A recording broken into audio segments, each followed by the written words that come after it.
tous, alors aujourd'hui on se retrouve pour une recette ultra rapide, ce qui me convient tout à fait, de gâteau moelleux au chocolat. C'est le gâteau que mes parents faisaient quand on était petits pour nos anniversaires, et c'est celui qu'on fait également pour l'anniversaire des enfants, c'est leur préféré. En même temps il est ultra rapide, c'est pratique, j'avais tous les ingrédients ce soir, nous avons du monde à la maison, donc c'est parti, je prends 10 minutes et je le fais. Pour cette recette, nous aurons besoin d'une grosse tablette de chocolat noir de 200 g. On aura besoin de 75 g de farine, de 6 œufs, de 180 g de beurre et puis de 200 g de sucre, sans oublier le sachet de levure chimique. Donc je vais commencer par casser le chocolat que je vais mélanger au beurre et le mélange va passer directement au micro-ondes pour le faire fondre. C'est parti.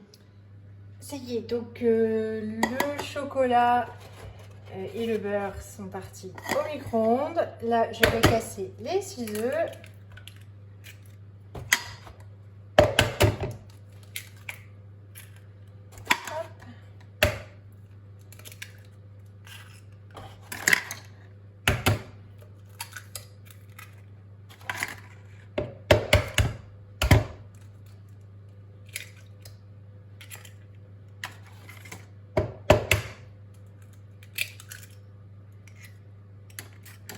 Hop, essuyage de main. Je vais battre.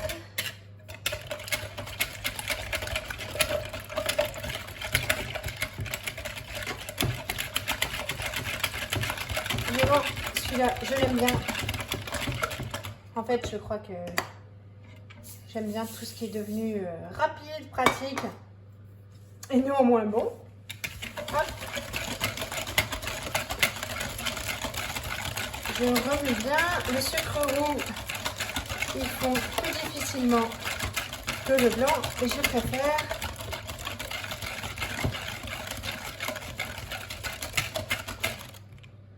Voilà. Zou. Ça va mousser un peu.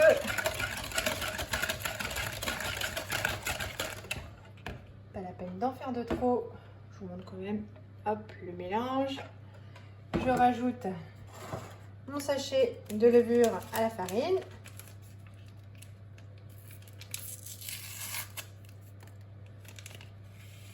Et je vais récupérer mon chocolat au micro-ondes. Et voilà, fraîchement sorti du micro-ondes, mais tout chaud.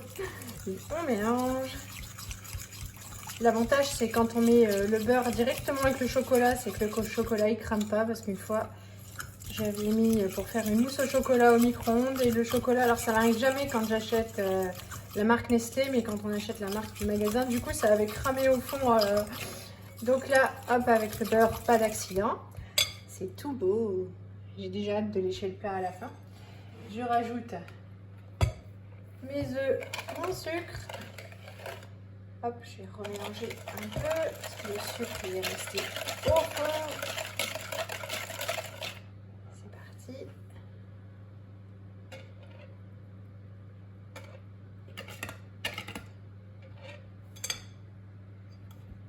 Je vais enlever ma super fourchette.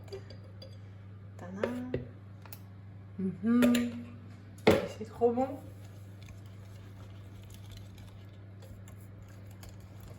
Un coup de mélange. Là, il faut que je sois un peu moins dynamique, sinon je vais me retrouver avec du chocolat partout.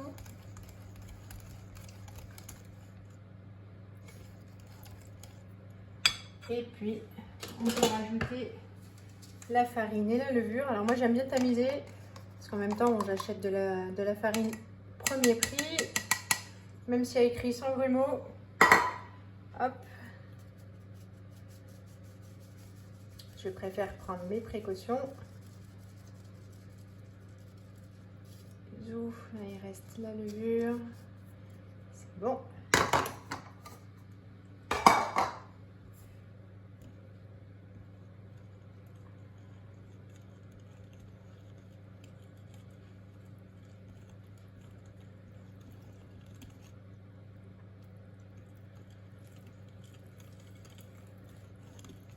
J'avais mis le four donc avant de commencer la recette à à chauffer à 150 degrés.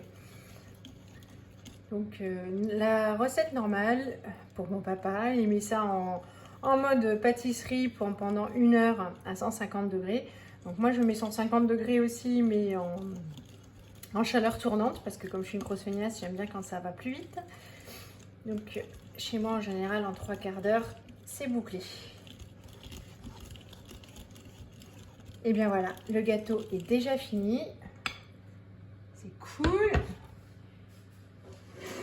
J'ai pris de l'avance, donc j'ai acheté un moule à charnière, donc bêtement chez Lidl. J'ai rajouté donc une feuille de papier sulfu et puis j'ai quand même tout beurré. L'année dernière, c'était pour l'anniversaire de Martin. J'avais fait le gâteau dans mon plat habituel en céramique. Et en fait, il avait cassé au démoulage. C'est un gâteau que je fais très souvent. C'est la première fois que ça m'arrivait. J'étais super déçue, surtout pour un anniversaire. Bon, alors, c'était pas hyper grave parce qu'après, avec les décos qu'on rajoute dessus, ça s'était pas vu et puis tout a été mangé. Voilà, donc il s'était rendu compte de rien, mais moi, j'étais quand même vachement déçue. Du coup, zou, j'ai acheté un nouveau plat et je prends encore plus de précautions. Hop, la maryse, rien perdre. Puis moins il y a dans le moule, moins j'aurai à lécher. Je sais pas si comme moi vous aimez la pâte crue comme ça, mais je trouve ça trop bon. Les enfants quand ils sont là, ils ont une toute grosse moustache, ils se battent chacun. Hop, pour en avoir un peu, ils viennent goûter. Voilà. Donc c'est parti, j'enfourne et je vous montre ce que ça donne tout à l'heure. Alors je viens de sortir le gâteau du four. Zou, il a passé exactement 3/4 d'heure et hop, il est cuit parce que la lame sort toute propre. Chouette, donc je vais le laisser refroidir avant de le démouler ce soir, avant de le servir, et je vous montrerai quand je couperai une part. Ça y est, c'est le moment tant attendu du dessert. Hop, je vais ouvrir le moule. Zou, nickel. On va pouvoir le couper.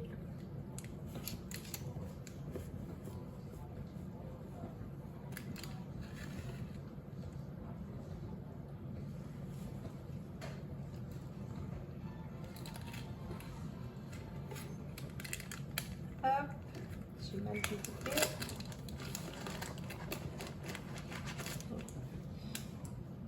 J'ai dû me rater quelque part.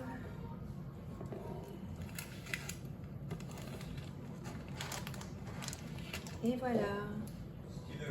Et nous, on mange ça avec de la crème anglaise. Je vais vous montrer.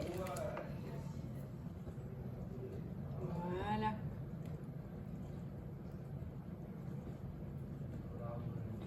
J'espère que cette recette vous aura inspiré. Je vous fais de gros bisous. Salut!